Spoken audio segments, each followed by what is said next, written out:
Quetta Sariab road पर firing, नवाब असलम रईसानी का भतीजा नवाबजादा हारून रईसानी समेत 3 अफराद जाँ बहक और दो जख्मी हो गए। जाँ बहक अफराद में नवाबजादा मीर हारून रईसानी का गनमैन भी शामिल है। इस वक्त क्या सूरत हाल है जानेंगे बोल न्यूज़ के नुमाइंदे दानिश मुराद से, जो इस वक्त सरियाब रोड पर ही मौजूद हैं। दानिश, बताइएगा इस वक्त क्या सूरत हाल है?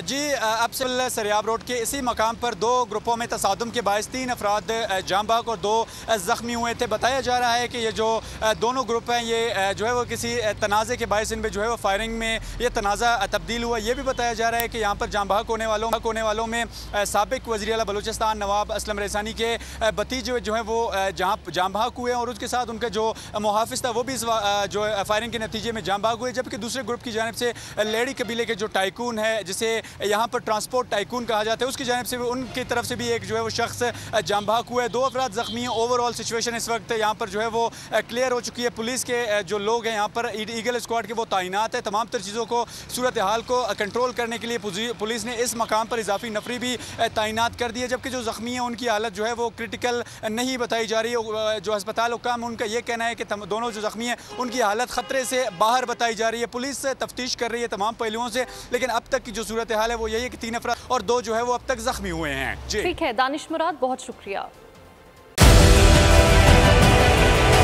डिजिटल लोन स्कैम, आवाम को कर्जों के जाल में फंसाकर लूटने वाले भेड़िए बेनकाब। बोल की काविशें बारावर साबित हो गई। ऑनलाइन कर्ज माफिया के गिर्द घेरा तंग हो गया है। बोल ने दिया अपने आवाम का साथ, उठाई इस स्कैम के खिलाफ आवाज। बोल की डिजिटल लोन स्कैम के खिलाफ आगाही मुहिम की सबसे बड़ी ट्रांसमिशन 59% आवाम ने देखी अपनी स्क्रीन पर, क्योंकि बोल है पाकिस्तान का नंबर 1 न्यूज चैनल। सब्सक्राइब करें और बेल दबाएं ताकि कोई खबर रह न जाए।